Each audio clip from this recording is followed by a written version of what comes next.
Avant même de commencer, je vais dire ceci. Papa Bello Bouba. Papa, je suis ta fille. Et je me présente à toi, sans artifice, sans fioriture, pour te parler en toute sincérité, en toute honnêteté. La main sur le cœur. La main sur le cœur. Les larmes aux yeux. Le cœur meurtri. Je viens te parler, papa, pour ton intérêt d'abord. Pour toi-même, papa. Mais surtout pour notre pays, pour notre nation. Des images comme celle-là, ce n'est que nous ne sommes qu'au début. Nous ne sommes même pas encore en campagne électorale. Nous ne sommes qu'en période préélectorale. Et des images comme celle-là vont inonder l'espace public médiatique, papa. Je te demande sincèrement, avec humilité, humblement, je te demande de t'épargner la honte qui t'attend pendant cette période électorale, papa. Je te demande de t'épargner la souffrance physique, émotionnelle qui t'attend. Physique parce que tu n'as plus évidemment les moyens physiques, papa. C'est tellement évident au vu de toutes les images qui nous arrivent. C'est d'ailleurs pour ça qu'on ne te voit même pas beaucoup. Parce que tu n'as pas la force physique, papa. Et c'est pour ça qu'on ne te voit pas parce que tu es conscient de ce que plus on te voit, plus les Camerounais vont remarquer que tu n'es plus apte à diriger un pays à 60% jeune, papa. Tu ne peux plus. Avec tout le respect que j'ai pour ton parcours d'homme d'État, avec tout le respect que j'ai pour ton expérience d'homme d'État, papa, pour toi, pour ta famille, je préfère te le dire maintenant. Le monde médiatique de la campagne électorale est sans pitié. Et ils vont te manquer de respect, ils vont t'humilier, papa. Voici la deuxième sortie où les Camerounais remarquent que tu n'es pas apte. Dernièrement, c'était à ton meeting en Gaoundéré où tu étais tenu sur un pupitre et on voyait tes mains trembler. On voyait tes mains trembler à vue d'œil. On n'achète pas la maladie, on n'achète pas la vieillesse. C'est même d'ailleurs une grâce d'atteindre l'âge que tu as, papa. C'est une grâce. Parce que peu de nous qui parlons atteindront cet âge.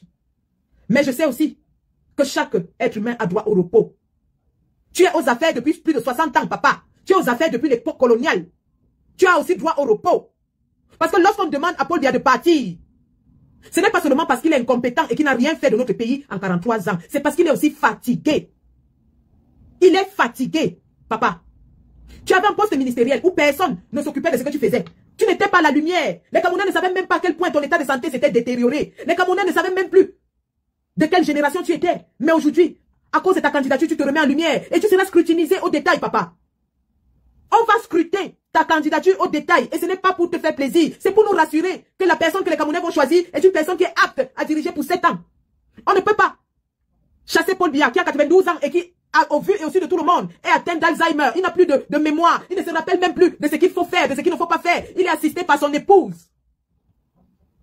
Papa, on ne peut pas vouloir se séparer d'un homme pareil. Pour prendre un papa qui va encore demander beaucoup d'attention, beaucoup d'égards, qui va demander beaucoup de soins, qui sera un peu, qui va aller à l'échelle mondiale, au sommet mondial, sera assisté pour monter sur une estrade, sera arrêté pour l'aider à faire quelques marches. Papa, ce n'est pas bien pour toi, ce n'est pas bien pour ton image, ce n'est pas bien pour ta famille. Si tes enfants t'aiment, qui te demandent, papa, de te reposer, d'aller te mettre de côté, nous allons respecter le fait que tu te sois levé, même si c'est tard, pour combattre ce régime. Et nous allons te donner tout le respect, tous les égards qui vont avec ça. Non, mon père. Non. Je vais vous donner les raisons pour lesquelles Monsieur Bello Bouba devrait vraiment faire preuve de patriotisme, mais surtout de respect envers le peuple camerounais. Parce que c'est de ça qu'il s'agit. Il faut qu'il montre aux Camerounais qu'il les comprend et qu'il les respecte. Qu'il comprend que le peuple camerounais a besoin d'une ère nouvelle, d'une rupture, d'un changement et non d'une permutation. On ne veut pas de permutation. Alors, un instant, je partage ça rapidement.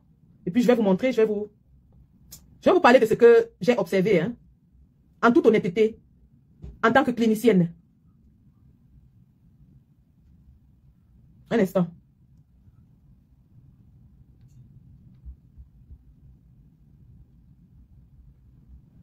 C'est quand même terrible. C'est quand même terrible que le Cameroun soit devenu la risée du monde à cause d'un homme de 90 ans et que nous nous apprêtions encore à aller prendre à la tête de notre État un homme de la même génération qui lui-même aussi est visiblement amoindri, qui lui-même est dépourvu de tous ses moyens.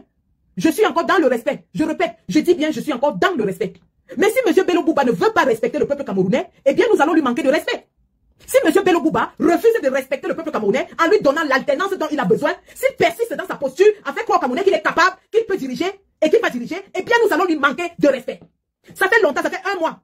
Un peu plus, ça fait presque 6 semaines. 6, oui, j'étais en Italie il y a 3 semaines. Ça fait 6 semaines que j'ai ouvertement pris position pour Issa Chiroma Bakari et vous en êtes témoin. Ma page ne parle que de Issa Chiroma Bakari depuis près de 6 semaines. Je suis l'une des premières, sinon la première, à avoir adoubé M. Issa Chiroma Bakari. Au prix de ce que ça m'a coûté. On m'a appelé traître, on m'a appelé tourne-dos, on m'a appelé femme infidèle, on m'a appelé de tous les noms.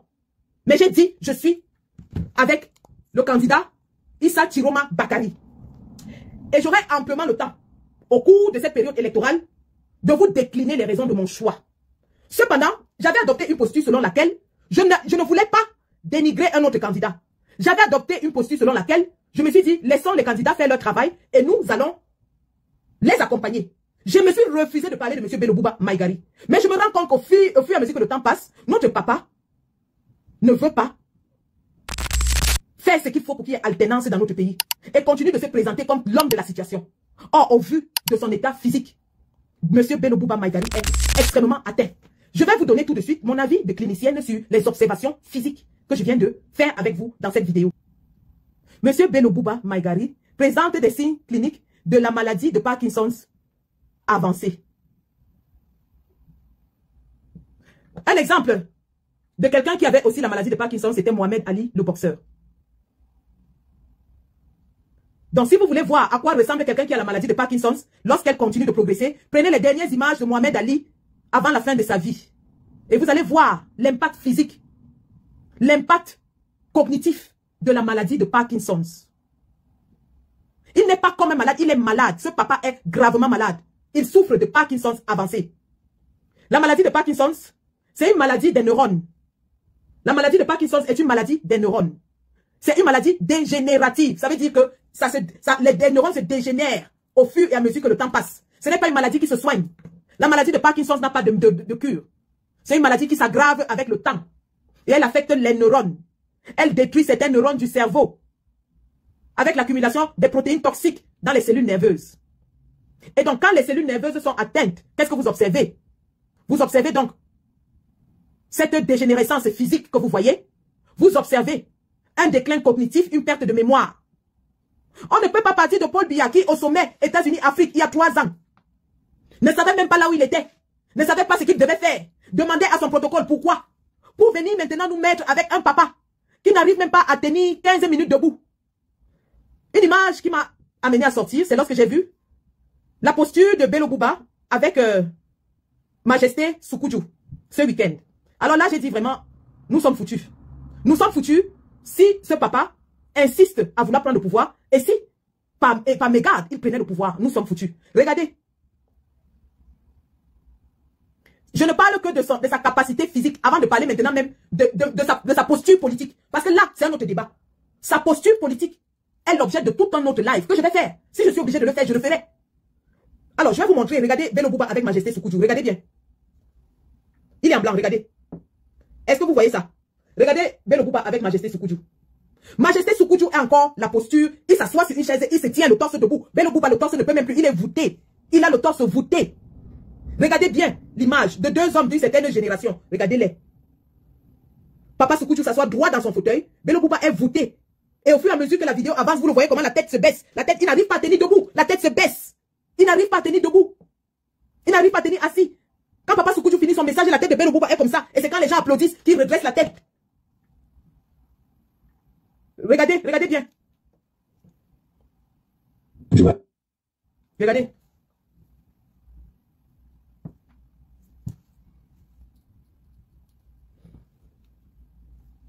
Oh, je ne sais pas pourquoi cette vidéo ne marche pas.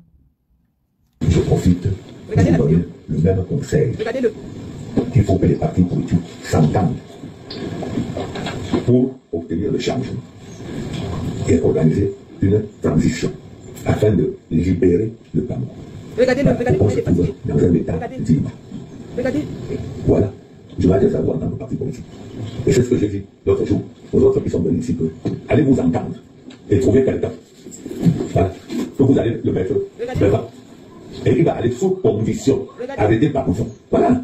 Il ne va pas faire ce qu'il veut, mais il va faire ce que vous avez organisé pour qu'il fasse, pour libérer le Cameroun et non pour se libérer. Voilà. Et je dis que, allez vous entendre. Vous choisissez cet homme et vous venez, vous me l'amenez ici pour que je le bénisse et qu'on l'envoie maintenant à la chef. Voilà. C'est tout ce que j'attends. Il se réveille quand on applaudit. Voilà quelqu'un qui aspire à diriger le pays pour 7 ans au minimum. mais qui ne peut même pas tenir quelques minutes assis. Mais je ne sais pas ce que la boulimie du pouvoir a fait aux Africains. Je ne sais pas ce que la boulimie du pouvoir a fait aux Africains. Ce papa est fatigué, il est d'une autre époque. La campagne n'a même pas encore commencé, il somnole déjà dans les salons. La campagne n'a même pas encore commencé. Est-ce qu'il pourra parcourir les 360 communes? Est-ce qu'il pourra se tenir et faire des heures de meeting? Le papa a du mal à parler, il a du mal à se tenir, il a du mal à les mains tremblent, la tête est courbée. Pardon, ses enfants, ayez pitié de lui, ne l'humiliez pas.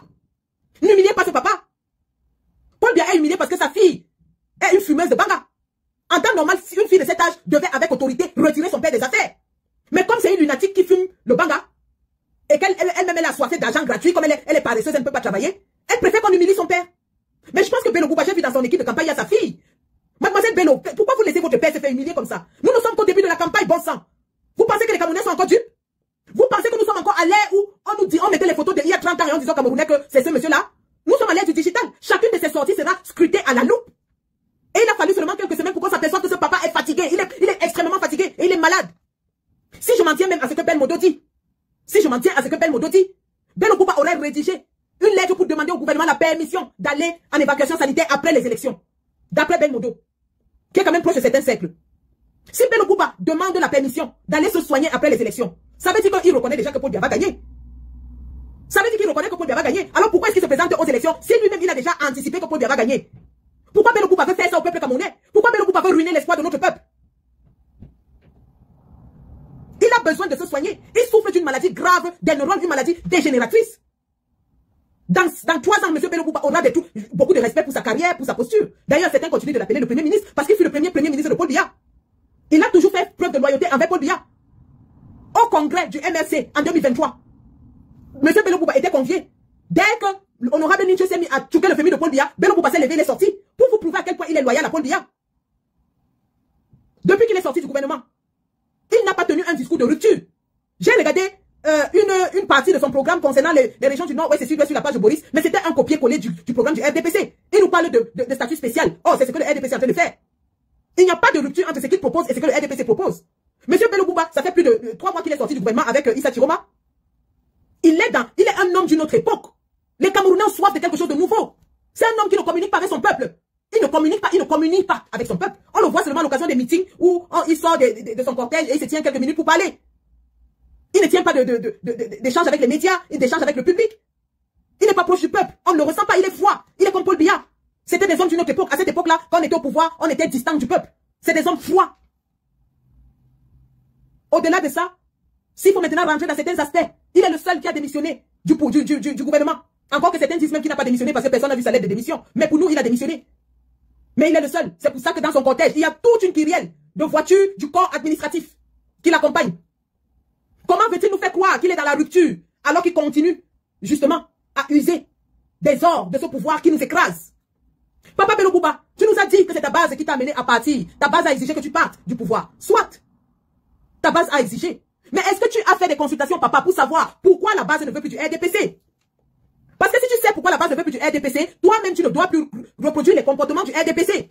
Parce que tu es en train de nous faire un copier-coller du RDPC. Tu es en train de nous faire un copier-coller du RDPC. Si la base t'a dit qu'ils ne veulent plus du RDPC, demande-leur pourquoi. Ils vont te dire que c'est parce que le RDPC en 43 ans n'a pas produit de résultats. Et ton bilan est assez comptable avec le RDPC. Ça, on te le pardonne aujourd'hui que tu dis que tu veux combattre. Mais il faut nous démontrer que tu es dans la rupture. Ton discours n'est pas un discours de rupture. Au-delà du bilan catastrophique envers ta base, est-ce que tes militants t'ont dit que c'est aussi du fait que Paul Biya est un homme d'une autre époque? Paul Biya est un homme que les populations ne voient pas, ne touchent pas, n'entendent pas, qui dirige avec les silences. Et toi, tu nous ramènes encore dans l'ère des silences. Les fameux silences présidentiels, les fameuses absences présidentielles. Papa, on ne veut plus la main qui dirige, la photo qui dirige. On ne veut plus être dirigé par la photo. On est fatigué de la photocratie. On ne veut plus. On ne veut plus la photocratie. On ne veut plus les papas qui seront au pouvoir. On va prendre la photo de quand ils avaient 30 ans. On vient nous mettre. On ne veut plus. Papa, si tu aimes le Cameroun, si tu aimes ce pays, si tu as consacré toute ta vie à travailler pour ce pays, fais ce qu'il y a lieu de faire en ce moment. Comme Papa Soukoutou te l'a conseillé, choisis un candidat et tu t'alignes derrière. Tu donnes les consignes de vote dans ton parti pour le bien du pays. Et tu seras hissé au même titre que tous les opposants qui vont s'unir pour le bien de notre pays. Parce qu'au soir du 12 octobre, lorsque l'opposition prendra le pouvoir, tu seras parmi ceux qui seront dans ce pouvoir. Se mettre derrière quelqu'un ne veut pas dire qu'on t'écarte, papa. Ça veut dire qu'on te préserve. Ça veut dire qu'on t'épargne. Ça veut dire qu'on te protège. Ça veut dire qu'on te considère. Parce que tu es fatigué, papa. Tu es fatigué. Toi-même, tu sais que tu es fatigué. La maladie que tu as Tu dois prendre les médicaments 4 fois par jour. Je suis une infirmière. Les patients de Parkinson ont des heures régulières auxquelles ils prennent les médicaments. Nous, en hôpital, lorsqu'on est un patient de Parkinson, nous mettons une alarme sur notre horloge. Parce que les médicaments de Parkinson sont très spécifiques. On ne rate pas l'heure du médicament de Parkinson. Imagine, papa, que tu seras à un sommet international. Et puis c'est l'heure de prendre tes médicaments. Tu fais comment, papa? Imagine que tu dois prendre la parole à l'ONU. Et c'est l'heure où tu dois arrêter ton discours pour aller boire les médicaments de Parkinson. Pourquoi tu veux nous faire ça? Pourquoi tu veux nous faire ça, papa? Pourquoi tu veux nous humilier à ce niveau? Qu'on sort d'un papa qui ne sait même plus qui il est ni où il est. On interdit les téléphones au 20 mai. On interdit les téléphones là où Paul Biya se trouve. Parce que les gens, ils ont honte qu'on voit le vrai visage de Paul Biya. Qu'on voit que Paul Biya marche avec la sonde urinaire. Il fait pipi sur lui. Il porte les couches. Ce n'est pas une insulte, mais c'est la réalité de votre âge. Vous êtes fatigué, papa.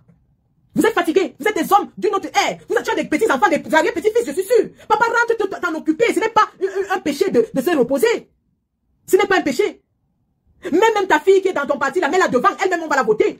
Si tu as formé, si tu as pensé à l'avenir, sauf si tu es comme ton ami Paul Biya, qui pense qu'après lui, le Cameroun doit brûler. Mais si toi-même tu es un grand homme d'État, tu aurais dû préparer quelqu'un pour ta relève. Parce que l'UNDP, c'est un parti qui a plus de 40 ans. Tu ne vas pas me dire qu'en 40 ans, il n'y a personne d'autre dans l'UNDP que toi. Si tu nous dis aujourd'hui qu'en 40 ans d'existence de l'UNDP, personne d'autre n'est en mesure de diriger ce parti que toi, tu n'es pas différent de Paul Biya. Tu n'es pas différent de Paul Biya. Si depuis la création de l'UNDP dans les années 90, nous sommes en 2025, bientôt 2026, et tu n'as pas pu trouver quelqu'un qui va prendre la relève. Tu n'as pas formé quelqu'un pour prendre la relève. Tu n'es pas différent de Paul Biya. Parce que Paul Biya fait 40 ans au pouvoir, il n'a formé personne pour prendre la relève. Conséquence, il est fatigué, il est vieux, il est amoindri, et on insiste pour le mettre toujours candidat.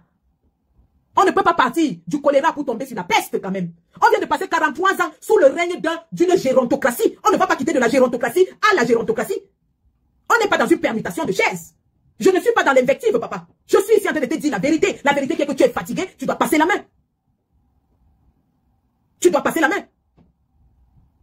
Je suis encore très respectueuse dans mes propos. Je n'étais ni invectivée ni insultée.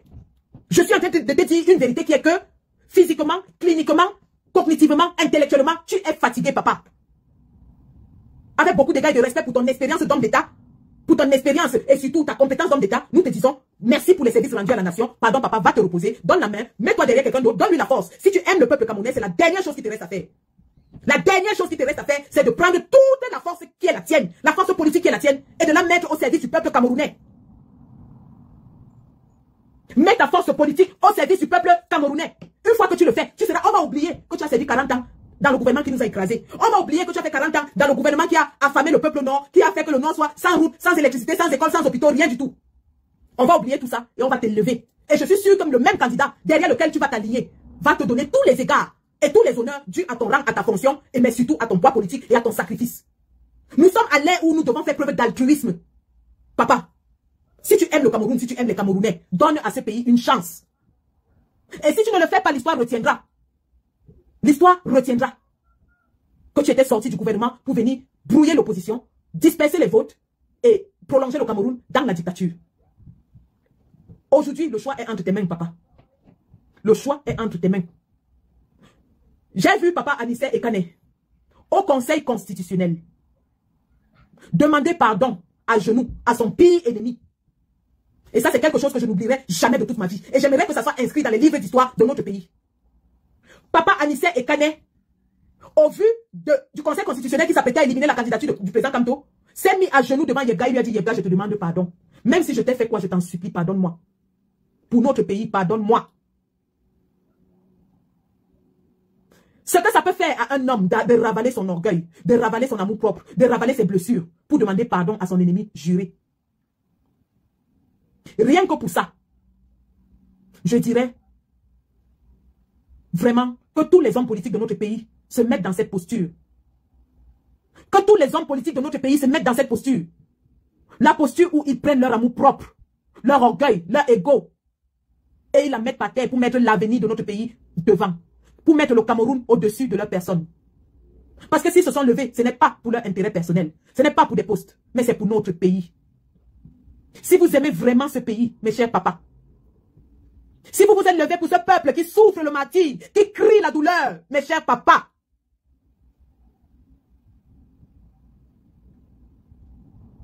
mettez un peu d'eau dans votre vin. Mettez une goutte d'eau dans votre vin. Et mettez-vous ensemble pour délivrer ce peuple.